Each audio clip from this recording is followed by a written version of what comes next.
Vous écoutez l'épisode 22 de la boîte à outils des parents, les neurones miroirs.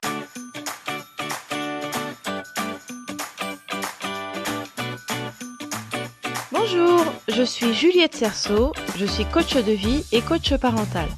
Je suis ravie de vous accueillir sur la boîte à outils des parents. C'est le podcast dédié aux parents qui vous donne des outils concrets applicables facilement et immédiatement pour vivre une parentalité plus épanouie. On bâille quand on voit quelqu'un bâiller. Le rire est contagieux. On a de la peine quand on voit quelqu'un pleurer. On a le souffle coupé quand on voit le héros de notre film, ou de notre livre d'ailleurs, courir pour sauver sa vie ou le monde. On entend souvent « tel père, tel fils ». Nos enfants ont nos expressions faciales, même si ce sont des enfants adoptés. Ils ont des traits de caractère en commun avec nous. Les enfants jouent à nous imiter, puis répètent ce qu'on dit, que ce soit des expressions ou des gros mots. Il y a des façons de communiquer familiales. Le père ne parle presque pas, le fils non plus. Dans cette famille, on est assez agressif, alors que dans une autre, il n'y a jamais un mot plus haut que l'autre. Et on reproduit ça avec nos enfants, avec nos proches. Tout ce que je vous dis paraît logique, car l'être humain est un être social et s'intégrer au groupe est vital pour l'homme des cavernes que nous étions. Quand on essaye de s'intégrer à un groupe, par exemple une nouvelle équipe professionnelle, nous sommes le dernier arrivé et nous essayons naturellement de voir comment ce groupe fonctionne. Et dans un premier temps, on est tenté de respecter les règles et petit à petit, seulement, on va apporter notre propre touche. Car si on ne fait pas ça, je fais un raccourci, nous sommes exclus de la caverne et nous mourrons de froid. Pour reprendre l'exemple professionnel, si on est marginalisé de l'équipe, les promotions, les dossiers intéressants, les augmentations, ça ne sera pas pour nous non plus. Cette capacité à sociabiliser est due à beaucoup de choses, mais depuis 1996, on sait que c'est en partie dû aux neurones miroirs.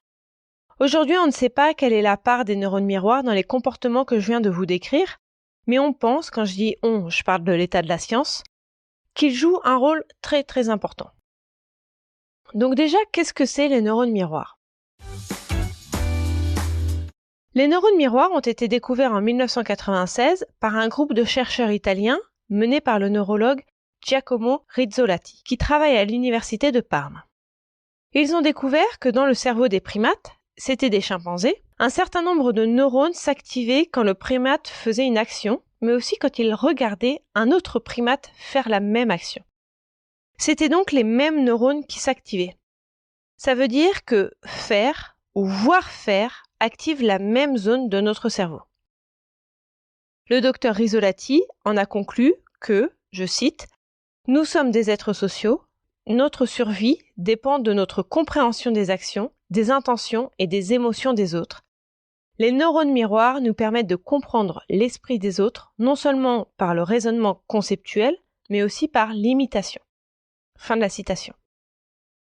Donc non seulement on comprend ce que l'autre fait, par exemple si je vois quelqu'un remplir un verre d'eau, donc cette personne a une bouteille d'eau dans la main et verse l'eau dans un verre, je comprends que cette personne remplit d'eau le verre de telle sorte qu'à la fin il y a de l'eau dans le verre et que cette personne peut boire. Mais en plus, c'est comme si je le faisais. Imaginons cet exemple transposé à un enfant qui voit cette scène pour la première fois. C'est un bébé ou un très jeune enfant, et quand il voit une personne remplir un verre d'eau, il comprend que le verre contient désormais de l'eau, mais en plus, c'est comme s'il l'avait fait lui-même. Alors bien sûr, il n'a pas la force ni la dextérité de le faire maintenant, mais dès qu'il l'aura, il saura le faire. Et c'est comme ça que quand il joue à la dinette, le très jeune enfant va faire semblant de remplir un verre d'eau. On comprend donc que ces neurones miroirs jouent un rôle capital dans notre socialisation. Comme je viens de le dire, ce sont eux qui permettent l'imitation, mais les neurones miroirs permettent aussi de communiquer efficacement, lorsqu'on se met à la place de l'autre, dans le référentiel de l'autre, pour que notre message passe mieux. Ces neurones font que nous sommes empathiques. On ressent les émotions des autres, comme si c'était les nôtres, ce qui n'est d'ailleurs pas forcément un cadeau. Ils permettent la compréhension des intentions des autres, la collaboration entre individus, l'enseignement, la compétition, etc., etc. Plutôt des choses favorables et positives dans la vie. Vous voyez bien que sans ces neurones miroirs, la socialisation serait bien compliquée. on s'en ficherait des autres, on n'essaierait rien que les autres font déjà. Quand on verrait quelqu'un en souffrance, on n'en aurait rien à faire. Bref, l'humanité irait encore bien plus mal qu'aujourd'hui. On pense que c'est ce qui est défaillant chez les psychopathes. Alors je dois préciser que j'ai beaucoup entendu ça, mais quand j'ai voulu m'en assurer, j'ai pas trouvé de preuves scientifiques qui confirment ça. Par contre, on a longtemps cru que ces neurones étaient défaillants chez les personnes souffrant d'autisme, car c'est un état dans lequel la socialisation est particulièrement difficile, mais ça a été réfuté il n'y a pas longtemps. Donc si on recentre le sujet sur l'éducation des enfants, on comprend bien que c'est grâce à ces neurones miroirs que nos enfants vont réussir à faire plein de choses, comme se laver tout seul, s'habiller tout seul, mettre la table, apprendre plein de choses. Et on comprend aussi que c'est en nous imitant que les enfants apprennent. Dès lors, il est primordial de faire attention à notre comportement quand nous sommes avec nos enfants. Si on jette les détritus par la fenêtre de la voiture, ils vont le faire aussi. Si nous crions, ils vont crier. Si nous disons des gros mots, ils vont en dire aussi. Mais aussi, si nous restons calmes, ils resteront calmes. Si nous dessinons, ils vont avoir envie de dessiner. Si nous jouons au tennis, ils vont avoir envie de jouer au tennis.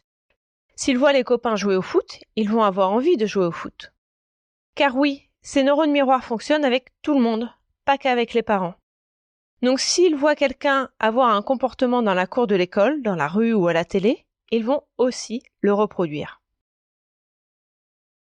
On comprend également à quel point nos émotions sont communicantes. Lorsqu'on est agacé, contrarié, en colère, désespéré, mais aussi heureux, gai, souriant, détendu, calme, ils vont avoir la même émotion. C'est la raison pour laquelle, lorsque l'ambiance est électrique à la maison, elle a tendance à devenir encore plus électrique. Et inversement, quand l'ambiance est détendue et joyeuse, elle va l'être encore plus. Avez-vous déjà essayé de calmer une colère de votre enfant en vous mettant vous-même en colère ? Oui, ça peut marcher, car si vous avez une réaction tellement intense, l'enfant est stupéfait de votre réaction, donc ça le fait passer dans une émotion de surprise, d'incompréhension ou de peur, et ça peut désamorcer la crise. Mais si c'est votre technique, il va falloir toujours aller plus loin dans l'intensité de votre réaction pour stupéfier à chaque fois votre enfant. Parce que lui crier dessus en lui disant « Calme-toi !» c'est pas très efficace. La prochaine fois que ça vous arrive, essayez de rester calme, de parler calmement, de ne pas crier, et vous verrez ce que ça donne. C'est d'ailleurs ce que je recommande dans l'épisode 3 de la boîte à outils des parents, qui s'appelle « Quand l'enfant fait une crise ». Donc que faut-il faire pour éduquer nos enfants en ayant en tête le fonctionnement des neurones miroirs ? Petit jeu de mots. En ayant un comportement exemplaire. C'est aussi simple que ça. Montrons l'exemple. Ou en tout cas, gardons en tête que nous sommes un exemple pour nos enfants, mais aussi pour tout le monde. Mais comme on ne peut pas, à nous tout seuls, sauver l'humanité, commençons par être le meilleur exemple possible pour nos enfants. Vous êtes un modèle que votre enfant prend pour argent comptant, sans discernement et inconditionnellement. C'est son parent qui a ce comportement, ça lui suffit. Être le meilleur exemple, c'est complètement subjectif. C'est vous et vous seul qui savez ce que ça signifie pour vous. Faisons également attention aux autres exemples que peuvent recevoir nos enfants. Alors, on ne peut pas tout maîtriser, bien sûr. Il y a des fréquentations qu'ils vont avoir et qui ne vont pas nous plaire. On va pouvoir essayer de leur dire qu'il vaudrait mieux qu'ils fréquentent d'autres enfants. Mais qui pouvons-nous vraiment ? Par contre, une chose que nous pouvons contrôler, je crois, est l'exposition à des images qui ne sont pas adaptées. Faites attention à ce qu'ils regardent à la télé. Toujours des programmes adaptés à leur âge. S'ils voient des images inappropriées, c'est délétère à plusieurs égards, car ça peut être choquant. Ils peuvent ne pas comprendre ce qu'ils regardent, mal interpréter ce qu'ils voient, etc., etc. Mais à cause des neurones miroirs, ils risquent en plus de reproduire le comportement inadéquat. Pour en savoir plus sur les écrans, vous pouvez écouter l'épisode 16 de la boîte à outils des parents. Mais surtout, n'oublions pas de nous laisser le droit à l'erreur. Ce n'est pas parce que nous sortons un gros mot une fois ou que nous sortons de nos gonds de façon exceptionnelle que tout est foutu. Alors pour résumer, gardez en tête que on apprend en imitant le comportement, c'est-à-dire les gestes et les paroles, des autres. Donc toute personne offre un modèle, qu'il soit bon ou mauvais. Ce qu'on voit est comme vécu et donc ressenti. Faites donc attention aux images. Les émotions sont contagieuses, et à ce sujet, je mettrai dans les notes de l'épisode une vidéo sur la contagiosité du rire. Vous retrouverez toutes les notions utiles sur le site internet BAO comme boîte à outils, BAO desparents.com. N'hésitez pas à vous inscrire à la newsletter pour être notifié des nouveaux épisodes chaque semaine. Si vous avez aimé cet épisode, n'hésitez pas à me le faire savoir en déposant un avis 5 étoiles sur la plateforme de podcast que vous utilisez.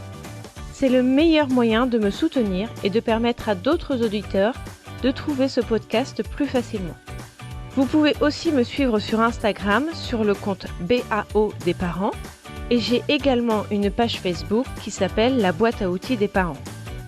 Enfin, sachez que si vous voulez progresser encore plus vite et de façon plus juste et efficace, je propose un accompagnement de coaching personnalisé, que ce soit du coaching de vie ou du coaching parental. Vous trouverez toutes les informations sur le site baodelesprit.com. À mardi prochain!